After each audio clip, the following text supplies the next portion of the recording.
This job is IT Service Desk Analyst at Unisys in Canberra, Australia. Unisys is a global technology solutions company that powers breakthroughs for the world's leading organizations. Unisys believes in better.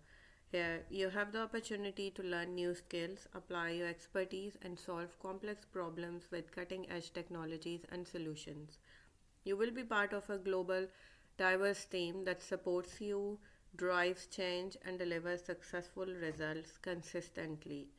To be successful in this role, you will need to have NV1 or NV2 clearance, demonstrated experience in first level technical support in an ITIL service desk environment, demonstrated experience in supporting Microsoft Windows 10 and Office 365.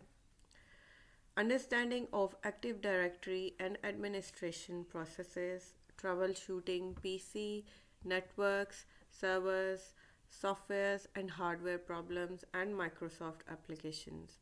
If you are interested in this role, please visit Unisys Australia website and apply from there.